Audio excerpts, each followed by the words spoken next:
Meus irmãos, eu os convido a abrir a Bíblia Sagrada no livro de Cantares de Salomão, ou Cântico dos Cânticos.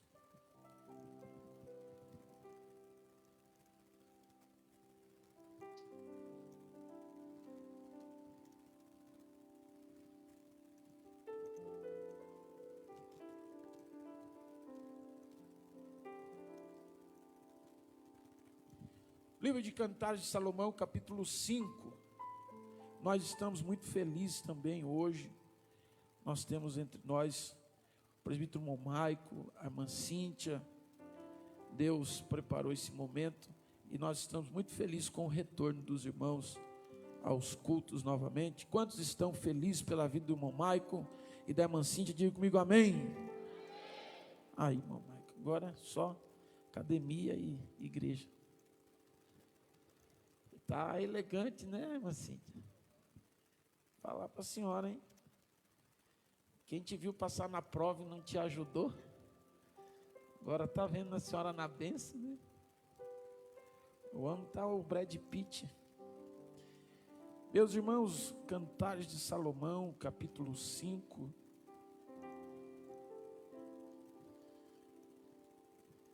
Versículo 1. Glória a Jesus. Escrevi um livro aqui para ler para os irmãos hoje. Vamos ver se dá tempo. Versículo 1 diz assim: já vim para o meu jardim, irmã minha esposa, colhi a minha mirra com a minha especiaria, comi o meu favo com o meu mel, bebi o meu vinho com o meu leite. Comei, amigos, bebei abundantemente, ó amados. Eu dormia, mas o meu coração velava. Eis a voz do meu amado que estava batendo. Abre-me, irmã minha, amiga minha, pomba minha imaculada, porque a minha cabeça está cheia de orvalho, os meus cabelos das gotas da noite. Já despi as minhas vestes, como as tornarei a vestir? Já lavei os meus pés, como os tornarei a sujar? O meu amado meteu a sua mão pela fresta da porta, e o meu coração estremeceu por amor dele. Eu me levantei para abrir ao meu amado, e as minhas mãos destilavam mirra, e os meus dedos gotejavam mirra sobre aldravas da fechadura. Eu abri ao meu amado, mas já o meu amado se tinha retirado e se tinha ido.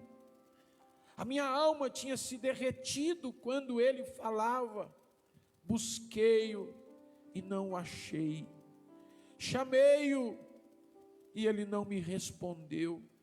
Acharam-me os guardas que rondavam pela cidade, espancaram-me e feriram-me, tiraram-me o meu manto, os guardas dos muros.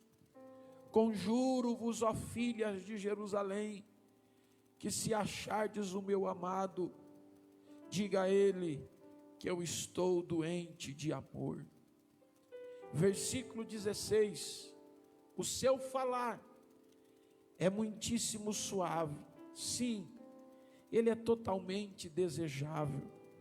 Tal é o meu amado e tal é o meu amigo, ó filha de Jerusalém. Amém. Tem alguma irmã aqui que é casada e o marido está no culto? Tem alguma irmã que é casada e o marido está no culto? Levanta a mão bem alto. Bem alto, sim, está com medo? É isso.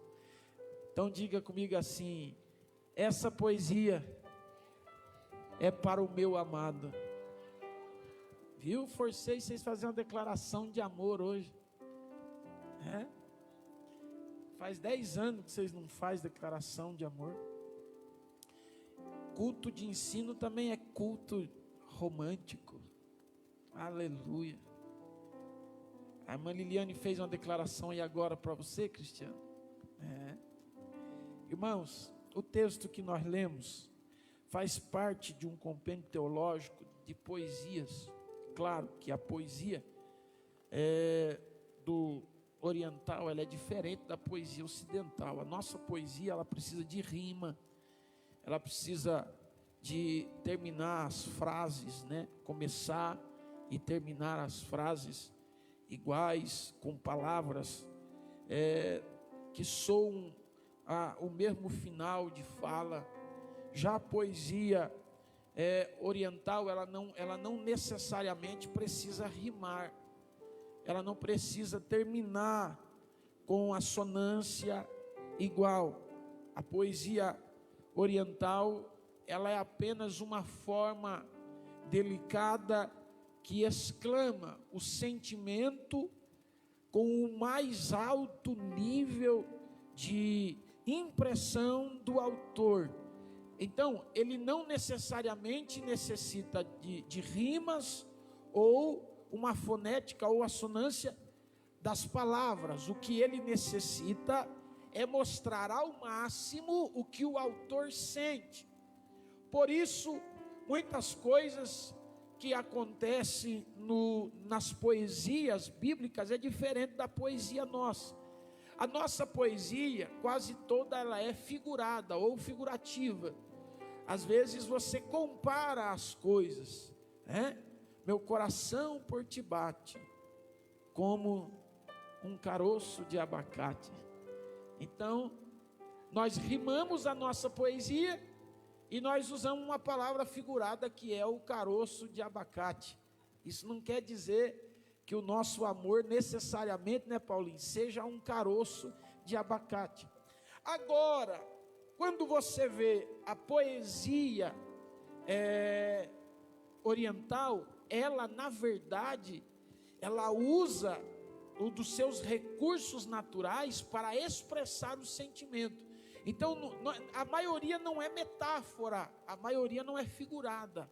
A maioria são palavras reais, declamadas com sentimento, mas não são figurativas, são realidade. Quando você vê ele aqui dizendo, vou andar, passear pelas mirras, para passar as mãos entre as rosas, ali não é figurado, é realidade, é o que aconteceu. Então, quando você vê a poesia judaica, ou na sua totalidade oriental, você vai perceber que eles não usam muito sentido figurado, é tudo real, eles não usam metáfora, é realidade as coisas que eles falam.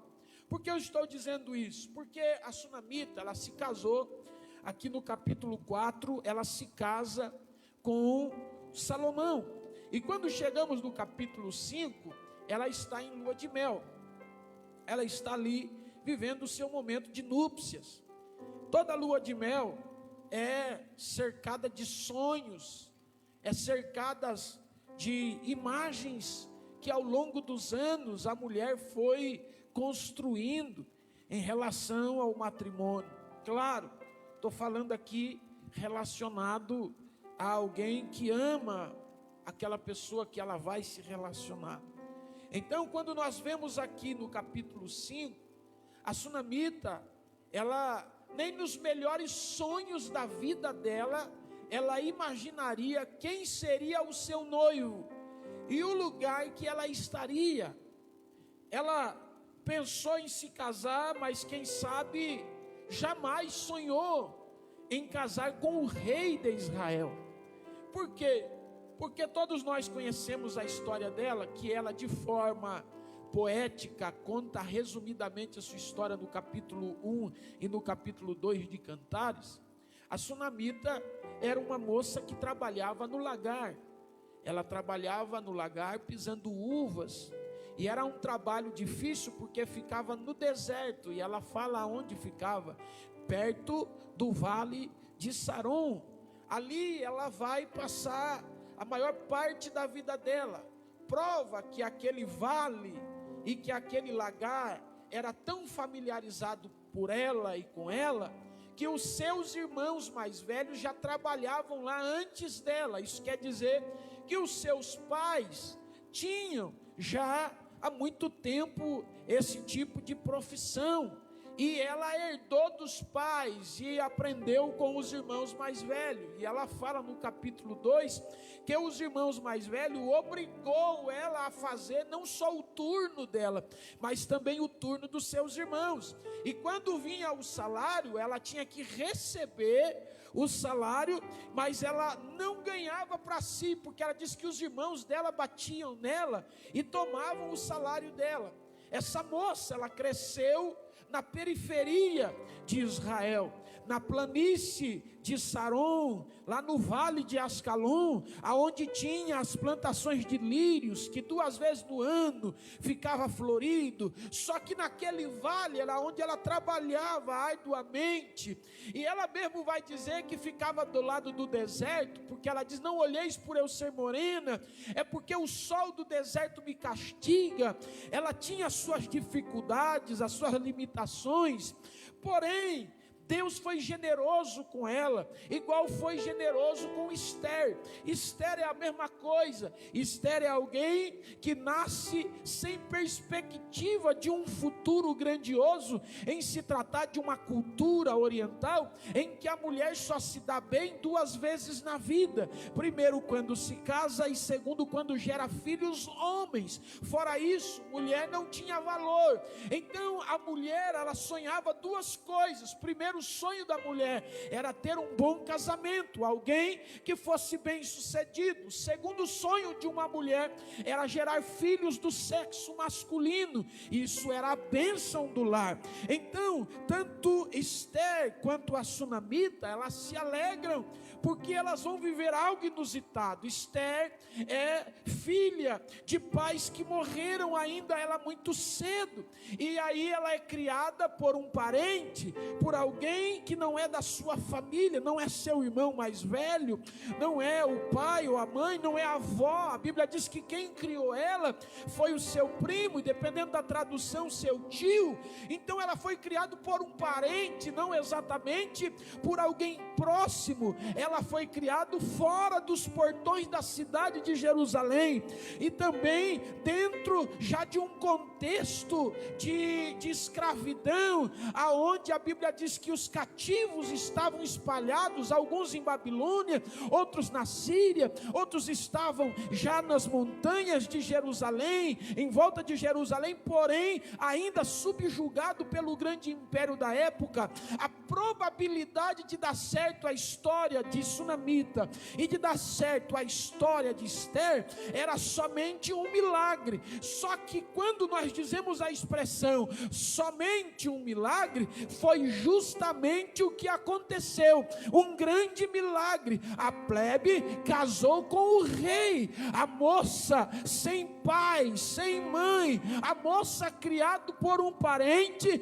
agora casou-se com o Artaxerxes, com Assuero. Da mesma forma, a moça que vivia no deserto, sendo espancada pelos irmãos, submetida a um trabalho árduo no lagar, agora é esposa do rei Salomão, um homem que nem antes e nem depois houve um rei tão grande em glória como foi Salomão. Só quem faz isso é Deus, só quem executa esses tipos de milagre é Deus, e isso alegra o nosso coração, porque Deus não precisa de ocasião, Deus não precisa de circunstância, situação, localização, Deus não precisa de sobrenome, Deus não precisa de nada disso. Quando Deus quer abençoar alguém, não importa o lugar, não importa filho de quem seja, não importa o que seja,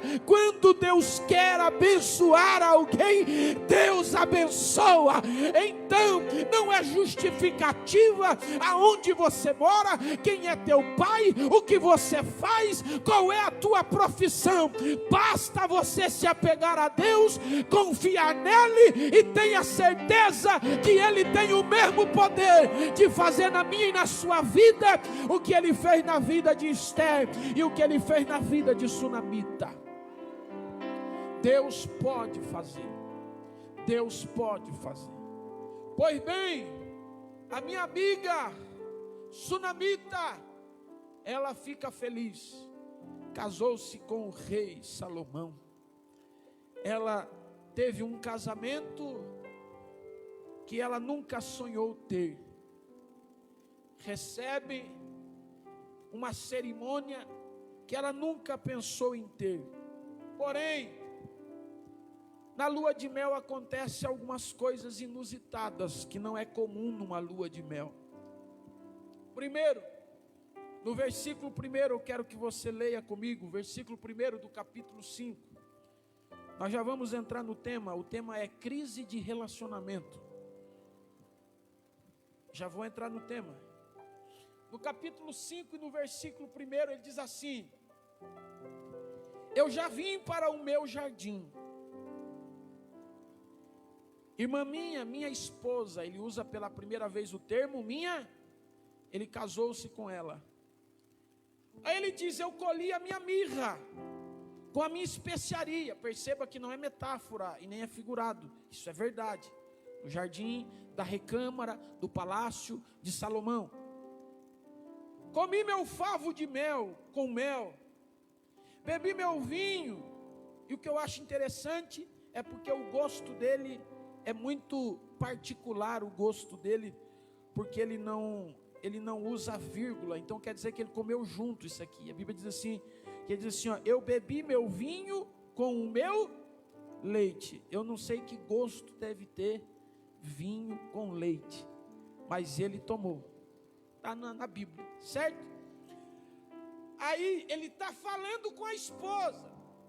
Ele está dizendo assim: eu já vim para o meu jardim, já estou passeando no meu bosque, estou aqui com a mirra, outras especiarias aromáticas, já peguei um favo de mel na mão, já estou degustando um mel, estou tomando um vinho com leite. Deve ser leite condensado, né, Jennifer? A Jennifer pensou isso antes de mim. Eu via na mente dela isso aí. Então, ele está lá feliz. Só que nisso, que ele está sozinho, Juninho, andando. Daqui a pouco, sabe o que o texto diz? Os amigos chegou. Está no texto. Aí diz: comei, amigos, bebei abundantemente. Ó amado, até aqui está tudo tranquilo. Mas a esposa dele, ela vai revelar um segredo para nós. E ela diz assim, ó: eu dormia, mas meu coração velava. Alguém já foi dormir com raiva do marido? Já alguém? Quem já foi, levanta a mão aí. Ah, meu Deus do céu, ô mulherada raivosa, ô mulherada brava. Então pronto. Só a irmã Luciana não levantou a mão, irmãos alunos. Irmã Luciana? Aqui o texto diz que ela foi, mas ela deitou para dormir, mas ela ficou remoendo o que Salomão estava fazendo. O que Salomão estava fazendo? Salomão, na noite da lua de mel, deixou a esposa no quarto e foi no jardim. Naquilo que ele chegou no jardim, os amigos chegou. Os amigos chegaram, ele começou a bater papo com os amigos e disse assim: vamos comer. A proposta dele era simples. Qual era a proposta do Salomão? Ele pensou assim: eu vou no jardim, pego umas especiarias, junto umas rosas, pego a mirra, levo para o quarto, decoro, coloco lá e a noite vai ser pentecostal. Nisso, perceba que esse é o intuito dele. Não é, pastor? Olha aqui, vamos lá ver se não é. Versículo de número 2. Eu já vou voltar no começo do 2, mas só para você entender que a proposta de Salomão era essa. Versículo 2, ele diz assim, a parte B diz: abre-me, irmã minha, amiga minha, pomba minha, minha imaculada, porque a minha cabeça está cheia de orvalho, os meus cabelos das gotas da noite. Ele voltou para o quarto, está pedindo para ela abrir a porta. Versículo, já nós vamos falar sobre isso. Versículo de número 4. O meu amado meteu a mão pela fresta da porta. Ele está lá, dependendo da sua tradução diz aldravas, dependendo da tradução vai dizer fechadura, dependendo da tradução é a tramela, está lá na maçaneta, segurando e fazendo assim, abre, abre. Enquanto ele está fazendo isso, abre, olha o que acontece, a sua mão pela fresta da porta, o meu coração estremeceu por amor a ele.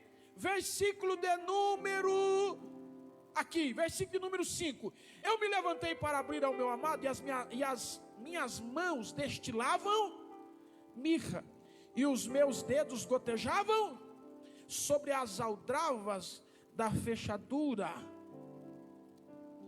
O que acontece? Ele sai para fazer o quê? Ele avisa ela, está lá na lua de mel, ele deixa ela no quarto e fala, amor, eu vou ali no jardim, vou colher umas flores, vou pegar a mirra, já eu volto, e se prepare, Deus vai agir no quarto aqui hoje. E ele vai, só que quando ele sai, ela fica ali com o coraçãozinho pensando, estou deitada, mas eu estou esperando ele chegar. Nisso, os amigos chegam e começam a conversar. Ele para, um servo dele serve para ele vinho com mel, com leite, ele come um pouco de mel, e aí os amigos chegam, ele diz, gente, come um pouco aí, e aí atrasou um pouco a lua de mel, começaram a bater papo ali, ela está lá na cama deitada e só ouvindo, diz, mas meu Deus, no dia da lua de mel, em vez dele vir deitar, está batendo papo, ele está conversando, mas não é possível, e ela começa a ficar irada. Sabe o que ela faz nesse período? Sabe o que ela faz nesse período ou não? Ela tranca a porta, ela fecha a porta, volta a deitar, tira a roupa de núpcia, olha o versículo de número 3, já despi as minhas vestes, como tornarei a vestir? Já lavei os meus pés, como tornarei a sujar?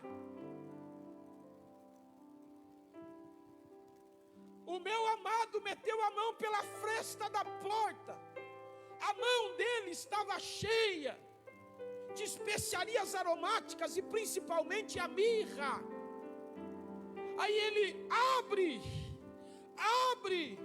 e ela fazendo aquela pirracinha que só mulher sabe fazer, e ela olhando e dizendo, já tirei minha roupa, não tem como eu vestir de novo. Ela trancou ele para o lado de fora na lua de mel, e ele tentando entrar, dizendo, abre, e não faltou elogio para tentar convencer ela a abrir não, porque olha quantos elogios ele dá para ela. No versículo de número 2, ele diz, abre minha irmã, abre amiga minha, pomba minha imaculada. Ele chamou tudo que dava para chamar ela, dizendo, abre essa porta miserável, abre.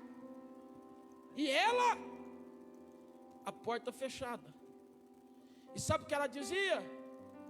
Já lavei meu pé, eu não vou sujar, eu já tirei a roupa, não vou voltar a vestir. Só que no decorrer do assunto, ela percebe que ela ama ele.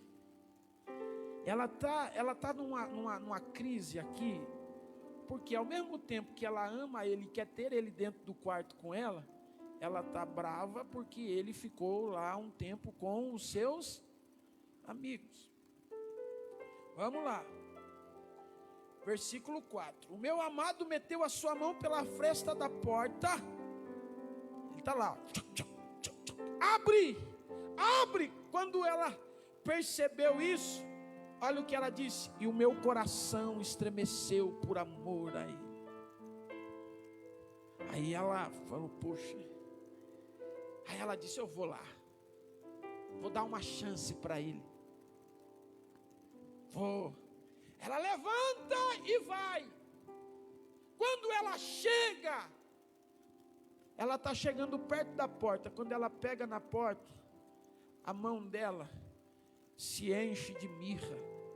O perfume exala dentro do quarto, e ela se lembra que o propósito, lá no versículo 1, o propósito da saída dele foi ir buscar perfume, especiaria, para perfumar o ambiente da intimidade. Aí ela entra em desespero e abre correndo, só que quando ela abriu a porta, o amado foi embora. Ele já tinha ido embora. A Bíblia diz que ela sai à procura dele. E sabe o que eu acho interessante? Eu estou narrando a história porque já eu vou entrar na parte técnica do texto. Então eu estou tentando romantizar. É assim que fala? Para na hora que eu começar, vocês entenderem tudo ai, que lindo, que palavra. Então vamos. Levantei para abrir ao meu amado, e as minhas mãos destilavam mirra, os meus dedos gotejavam mirra sobre as aldravas da fechadura. Eu abri ao meu amado, mas já o meu amado se tinha ido.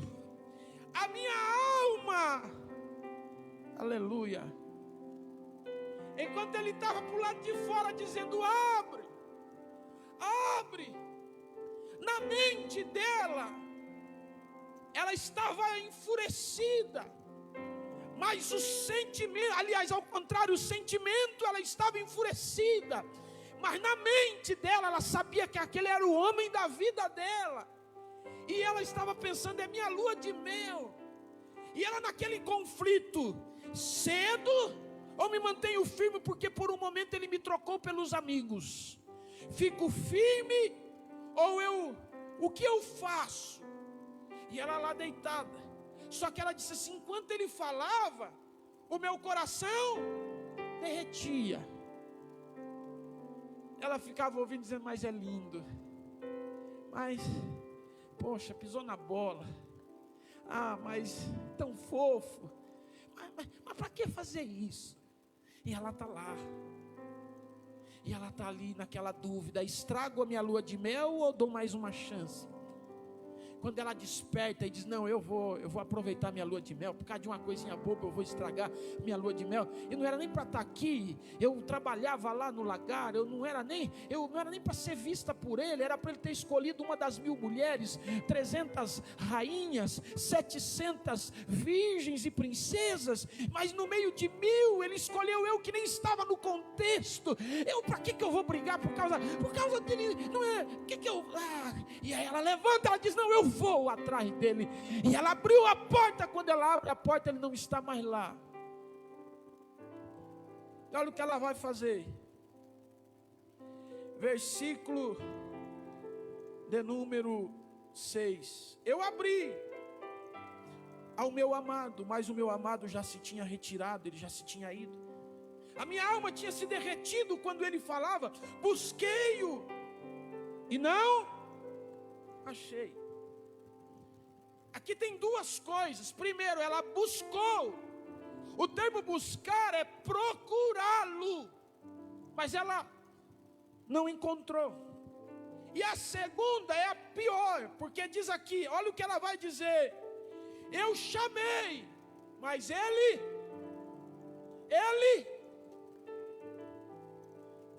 isso quer dizer que ele estava a uma distância em que ela falava e ele até, mas ele ficou em silêncio e disse: agora quem não fala com você sou eu.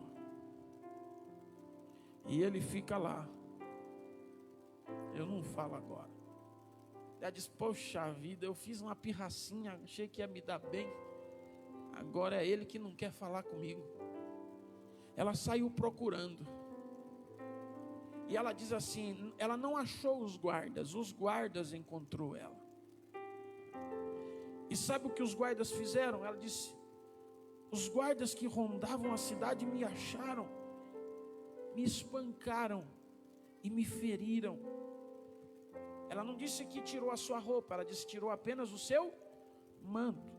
Tirou o meu manto, os guardas dos muros. Mas ela conseguiu escapar.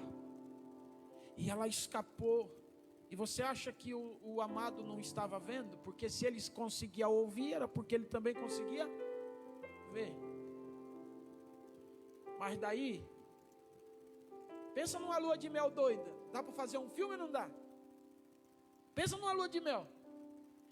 Aí ela encontrou as mulheres. A expressão filhas de Jerusalém, aqui, são as mulheres nativas. São de fato as judias, não são aquelas princesas ou rainhas que vinham de todas as partes do mundo para se concentrarem ali, que ficavam no harém. Não. Essas são as mulheres judias que estavam na cidade mesmo. Ela encontra com elas. Quem são essas mulheres?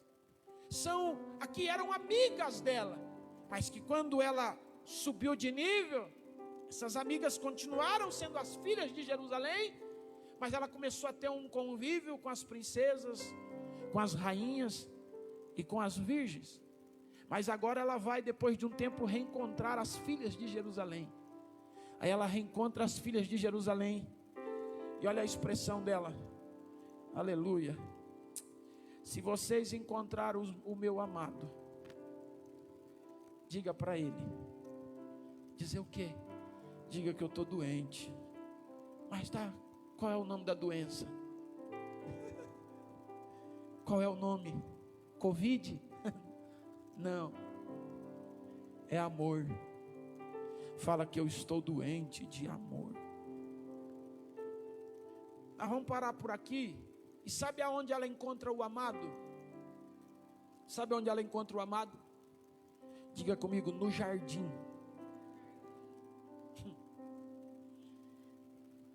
Oh, aleluia. Ele está no jardim. Lá no comecinho ele falou para ela onde ele ia. No versículo 1 ele disse para ela que ele ia aonde? Aonde? Ela não abriu a porta. E ela foi. Andou a cidade inteira, porque a Bíblia diz que ela chegou nos limites dos muros, porque se ela não tivesse passado pelo limite dos muros, os soldados não teriam batido nela. E quando ela volta, e ela vai voltando de volta, ela vai passar pelo jardim. Quando ela chega no jardim, está o seu amado andando, passando as mãos por entre as rosas, as especiarias. E ela olha, e o versículo de número 16, ela diz: o seu falar é muitíssimo suave. Sim, ele é totalmente desejável. Sabe o que é essa expressão? Essa expressão, dentro da linguagem hebraica, ela é da tricotomia. Ela estava dizendo assim: o corpo, o espírito e a alma dele me fascina. Eu amo ele no seu espírito, na sua alma e no seu corpo. Tal é o meu amado e tal o meu amigo, ó filhas de Jerusalém. Duas coisas ela recupera no final. Primeiro, o seu amado. Segundo, ela descobre quem são as suas verdadeiras amigas. Porque capítulo 1, capítulo 2, ela está com as filhas de Jerusalém. Mas depois é só princesa, rainha e virgem. Mas no capítulo 5, ela volta a falar com as suas amigas, as filhas de Jerusalém. Ela recupera o amado e ela entende que amigo de verdade a gente nunca deixa para trás. Não importa a posição, não importa o lugar, não importa quem você é. Amigos verdadeiros devem ser carregados para a vida inteira. Duas coisas você não pode abrir mão: do seu amado ou da sua amada, e dos verdadeiros amigos. Amém? Não é lindo? Então agora eu tenho 20 minutos para usar essa palavra linda para falar com vocês. Vamos lá. Aqui existe uma crise nesse relacionamento que eu disse. Uma crise que foi solucionada. Primeiro, o que é crise no relacionamento? A crise geralmente acontece quando existem conflitos mal resolvidos, ou a ansiedade, e nenhum dos lados se sentem preparado para resolvê-lo. Então acaba se distanciando até chegar ao fim do relacionamento. O que é a crise do relacionamento? Minha psicóloga está ali, ela vai me ajudando aqui hoje. A crise geralmente acontece quando existem conflitos mal resolvidos, ou a ansiedade, e nenhum dos lados se sentem preparado para resolvê-lo. Ora, eu vou esperar, amanhã eu falo. Amanhã eu vou chegar em casa, 5 horas da tarde, depois do trabalho, vamos sentar e vamos. Não, mas... E vai sempre mudando. Eu já tirei as minhas vestes, como eu tornarei a vestir? Eu já lavei os meus pés, como eu tornarei a sujar? Eu já me deitei, como que eu vou levantar? Já perdemos a lua de mel mesmo? Amanhã a gente conversa. Nessa são as crises. A crise, eu escrevi aqui, ela é inevitável. Não existe relacionamento sem crise. Não existe crise se não houver relacionamento. Só existe crise porque existe relacionamento. Se não existisse relacionamento, também não haveria crise. A crise faz parte do relacionamento. Todos os relacionamentos passam por crise.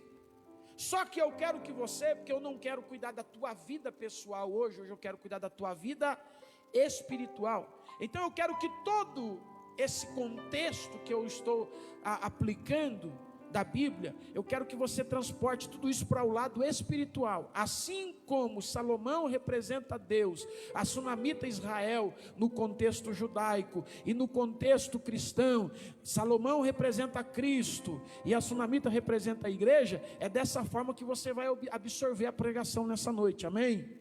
Então nós vamos falar de crise no relacionamento. Com quem? Com Cristo. Nosso noivo, nosso esposo é Cristo. E nós sabemos de onde Deus nos tirou. E o milagre que Ele executou na nossa vida. Porque você não está aqui por uma escolha ou por uma opção tua. A Bíblia diz, não fostes vós que escolhestes a mim, mas fui eu que escolhi a vós. No meio de 7 bilhões, de habitantes no mundo, você foi escolhida para ser noiva do Senhor Jesus Cristo. E isso não vem de vós, isso é um presente que Deus te deu. Você, nem nos teus maiores sonhos, você se imaginaria sendo noiva do Rei dos Reis e Senhor dos Senhores. Mas você chegou até aqui, você é noiva do Cordeiro. E agora, às vezes nós vivemos esta crise no relacionamento com Cristo. E o relacionamento é inevitável haver crises. Então, na tua vida com Deus, desde o primeiro dia em que você aceitou a Jesus até o último dia seu de vida, haverão muitas crises neste relacionamento com Deus, muitos altos e baixos. Ora, ninguém é melhor do que a sunamita. Se sunamita, na noite da lua de mel, teve crise, imagina nós. Quem somos nós? É comum a crise de relacionar-se com Deus. Porém, a crise ela tem o poder de atrair duas coisas. Quantas coisas? Primeiro, potencializar um relacionamento após passar por ela.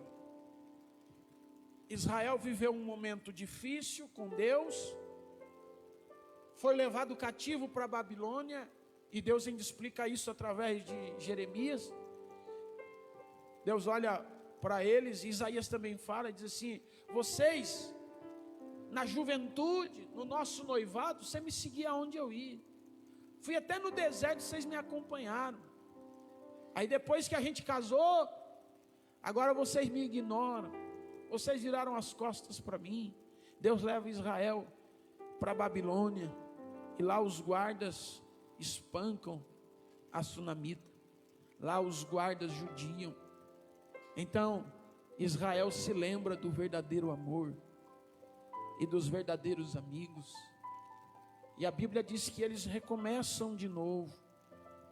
E aí você vai ver Ageu dizendo: gente, fica tranquilo, o que vai acontecer é que toda essa crise que vocês estão vivendo, que nós vivemos, é para potencializar o nosso relacionamento. A glória da primeira casa nem se compara com a glória da segunda, porque a glória da segunda casa será maior do que a da primeira.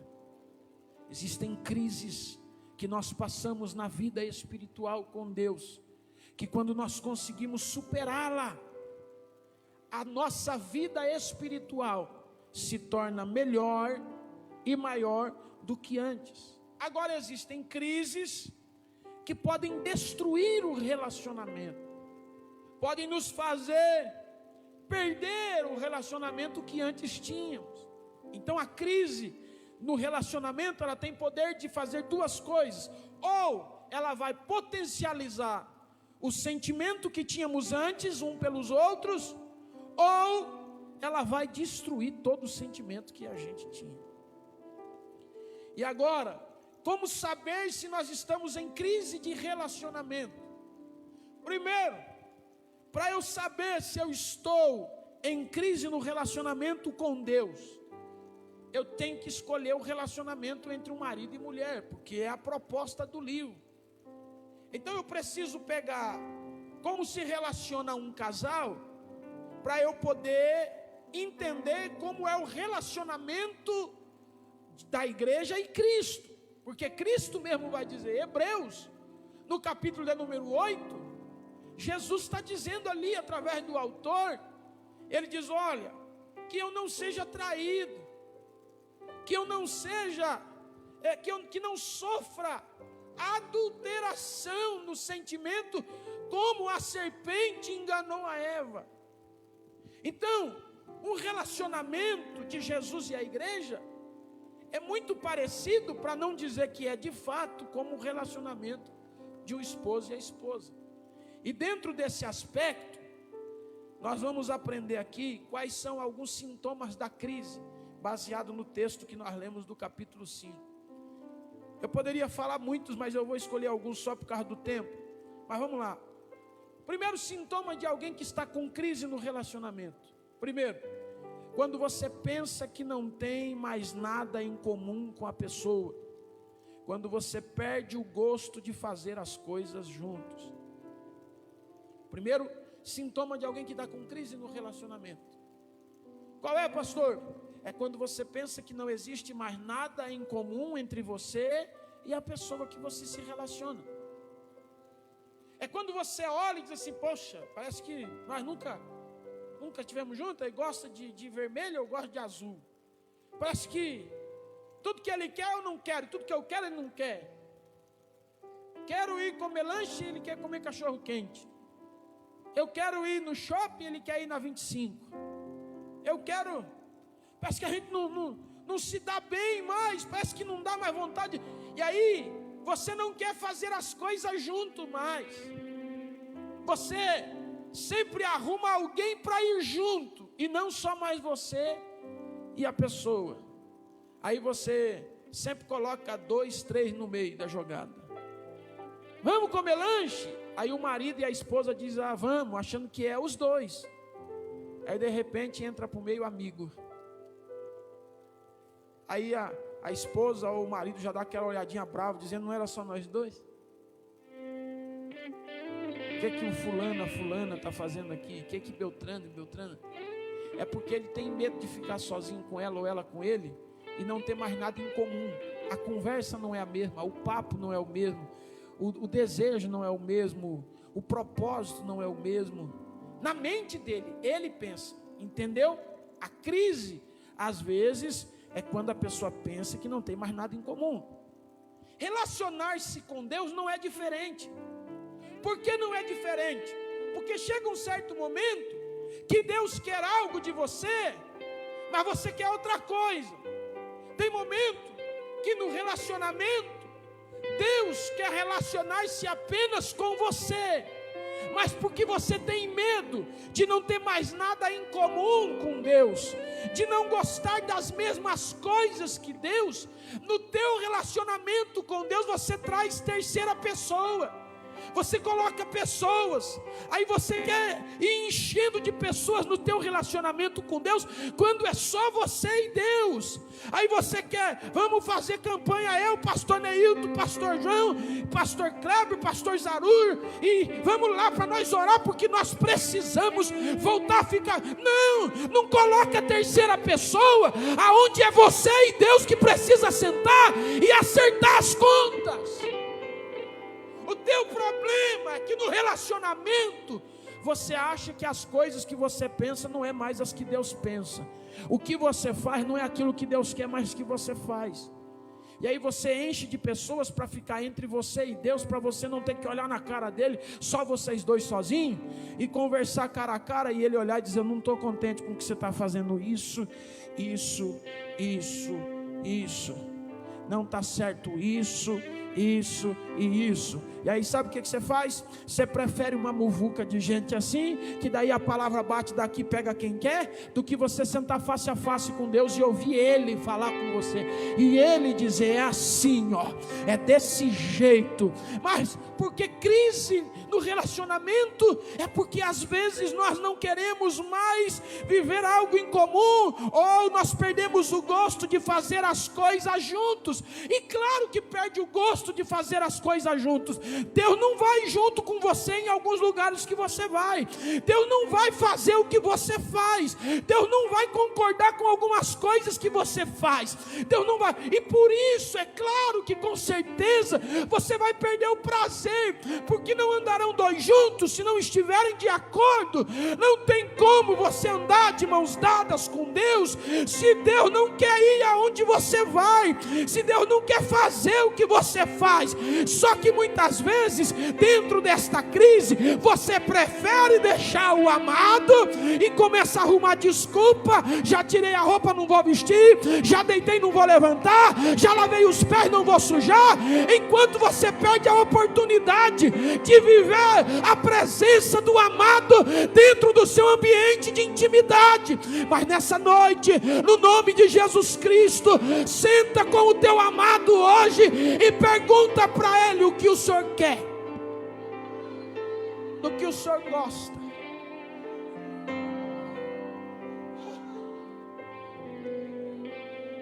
Porque quando a gente começa a se relacionar, tem coisa que você nem gosta, mas para agradar o amado ou a amada, não é?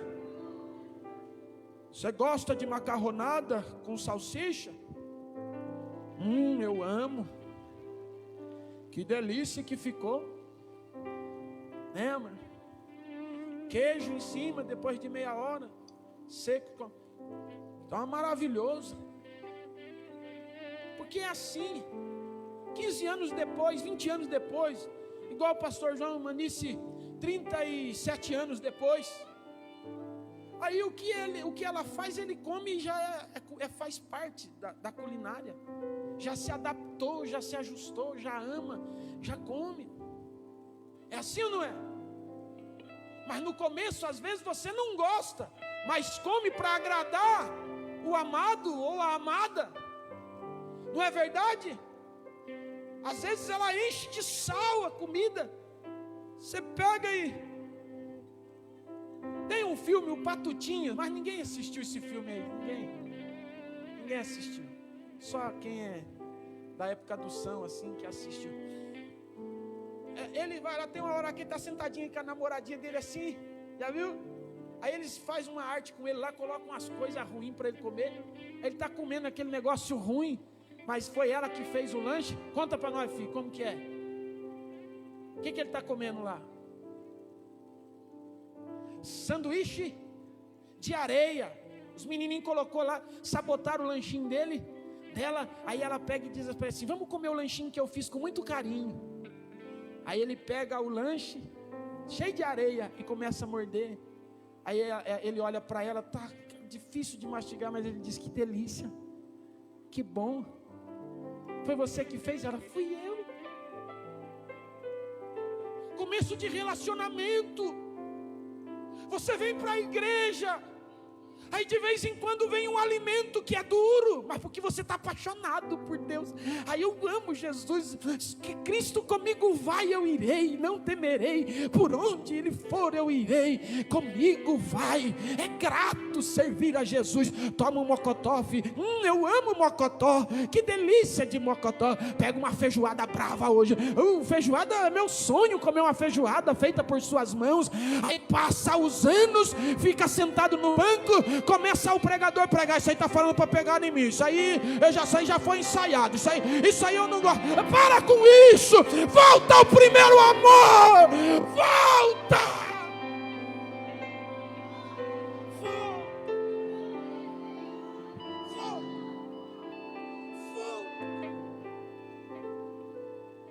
Falei só um, tem 16. É um livro aqui, na verdade. Vamos lá. Então, nós precisamos recuperar o nosso amado. Pastor, mas como? Nós temos que tornar as nossas coisas comuns novamente. Como? Nós temos que sentir prazer em fazer as coisas juntos. Irmão, teve uma época que eu li um livro. O primeiro livro que eu li foi o Caçadores de Deus. O segundo foi Bom Dia Espírito Santo. Aí, irmão, pensa num cara, acordava de manhã: bom dia Espírito Santo, bom dia. Aí eu li a quarta dimensão do Marco Feliciano. Depois eu li a quarta dimensão da Catherine Kuma. Aí li quase todos os livros do Benny Hinn. Aí eu saía: bom dia Espírito Santo. Aí meu pai ficava batendo lá em cima no banheiro lá, no quartinho, porque eu passava a madrugada inteira lá, falando: ô Espírito Santo, me enche, ô Espírito Santo. Eu ia trabalhar com o Elton de servente de pedreiro, chegava de manhã: vamos orar, nós orava quase meia hora, orando ali, para começar a trabalhar. Nós falávamos linguística, nem ia trabalhar. Aí na hora do almoço eu ia almoçar na casa do Elton também com a Jussara. Chegava na casa do Elton e da Jussara, aí meia hora orando, e o Espírito Santo o tempo todo ali: ou vamos fazer tal, para soltar todas aquelas coisas que estava vivendo. Tudo que a gente fazia era junto com o Espírito Santo. Tudo que a gente fazia era junto com o Espírito Santo. Tudo era em comum com Deus. Tudo era em comum com Jesus. Tudo, a presença de Deus era o tempo todo ali. Aí sabe o que vai acontecendo? O tempo vai passando, e aí você começa: será que dá para fazer tudo junto mesmo? Será que dá para ir tudo no mesmo lugar junto? Aí você já começa a escolher, aí você já começa a decidir. E quando está junto, não é só você e ele, você quer colocar mais gente no pacote. Vamos fazer campanha, vamos fazer não sei o que, vamos para o congresso, vamos para o culto. Não, meu filho, fecha a porta do teu quarto, dobra o teu joelho e fala com ele: vamos junto. Acabou meu tempo. Fica de pé, meus irmãos. Outro dia, quarta que vem, eu termino esse pequeno esboço que eu fiz. Mas nem começou a doer, viu, irmão? Que aqui tem mais coisa, aqui vem chumbo grosso aqui. Segundo, só para você ter uma ideia da bomba que vem por aí. Segundo, sintoma de crise: quando um dos dois abandona o cuidado com o seu corpo ou com a sua saúde física. Só para você ver o que vem aí. Está tudo na Bíblia, tudo. Está tudo certinho escrito lá. Nós somos o corpo de Cristo. E a Bíblia diz: não sabeis vós sois templo do Espírito Santo e que Deus habita em vós.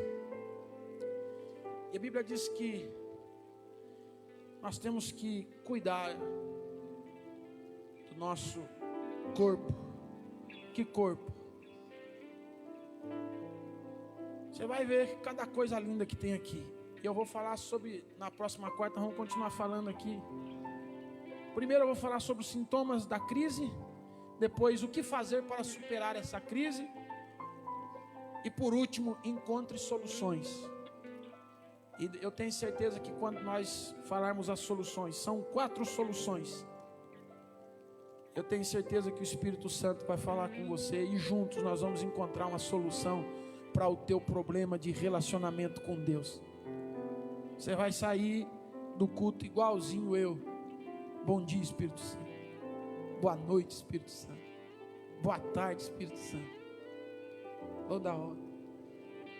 E não tinha vergonha não, o tempo todo. Hoje você tem vergonha, dá a impressão que você é mais crente que os outros. Não, é crentão. Não, irmão. Seja o máximo que você puder. Para Jesus, irmão, não tem limite. Porque a Bíblia diz que quando se tratou de amar, Ele foi além. Porque Deus amou o mundo de tudo o que Ele podia fazer, Ele fez. Tanto que João ficou sem jeito e diz: rapaz, o que eu posso escrever para falar alguma coisa do amor de Deus? Ele diz: é simples, sabe o que eu vou falar? Deus é amor. Ele poderia ter falado assim: Deus ama, Deus não, ele disse: Deus é o amor, Deus é. Então, eu não sei se você está em crise no seu relacionamento com Deus. Eu não sei se você não tem mais nada em comum, porque às vezes você está na igreja, mas não tem mais nada em comum. Não tem mais nada em comum. Do que Deus gosta? Eu acho chato. O que Deus gosta, eu acho chato. O que Deus quer, eu não quero. O que Deus... eu não. É ou não é? O que você gosta de assistir? Romances. E o outro? Ação. Terror. Parece que não tem mais nada em comum. Será que não tem mais nada em comum? Quem sabe a crise estabeleceu na tua vida espiritual e você fica tentando encontrar coisas em comum com Deus para você continuar a se relacionar. Você já tem desistido de fazer as coisas juntos com Deus. Deus é alguém que você tem um encontro com Ele em 1 ou 2 dias da semana, e não mais aquele que vive e convive do teu lado, executando as coisas juntos diariamente. Então volte ao teu primeiro amor nessa noite. Volte, supere essa crise, em nome de Jesus. Amém. Meu Deus, o amém diminuiu agora. E olha que eu falei só um das 13. Amém. Quem vai vir quarta que vem para ouvir mais um pouco? Pastor, quarta eu tenho um compromisso agora que não vai dar para mim. Venha, porque nós vamos aprender sobre superar essas crises que nós vivemos às vezes. E nós vamos viver a glória da segunda casa. Vamos agradecer a Deus. Feche os seus olhos aí. Feche os seus olhos. Pai, no nome de Jesus, nesta noite, nós encerramos este culto, ou pontuamos uma vírgula, porque amanhã teremos oração, ensaios, sexta, continuação da nossa campanha, domingo pela manhã e à noite, nossos cultos dominicais. Mas para hoje, Senhor, eu peço a Ti, que sonda os nossos corações, e que nós possamos, ó Pai, termos a sensibilidade de entender aonde nós estamos falhando.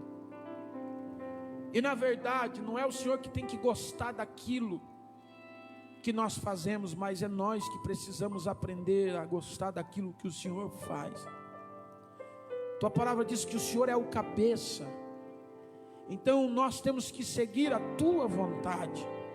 Foi uma decisão nossa quando nós Te aceitamos. Nós rogamos a Ti dizendo: seja feita a Tua vontade aqui, como é no céu. Nós nos submetemos à Tua vontade.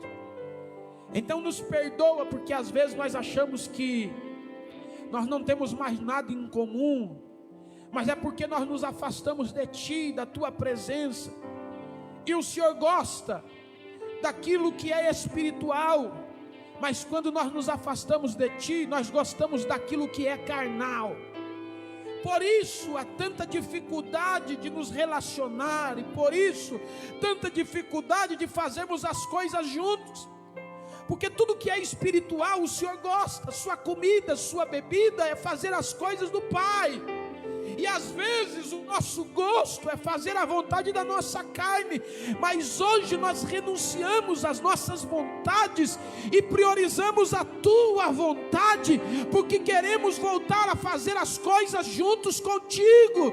Nós queremos voltar a ter coisas em comuns, que quando alguém olhar para nós possa ver Cristo em nós, que quando alguém olhar para nós possa dizer: sorri igual, fala igual, se comporta igual, gosta das mesmas coisas, porque nós precisamos aprender, ó Pai, a oração sacerdotal de João 17, quando o Senhor disse que Cristo e Tu é um, mas que nós e Cristo também somos um no pensar, um no falar, um no nos comportarmos, porque a Tua vontade sempre será a nossa vontade.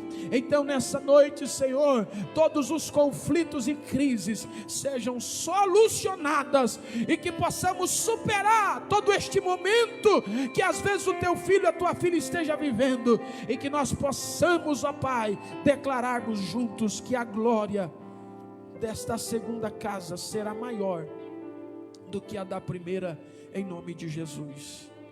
Amém. Vamos, tem aí, filha? Cadê o manto? Vamos lá. Cadê o papel?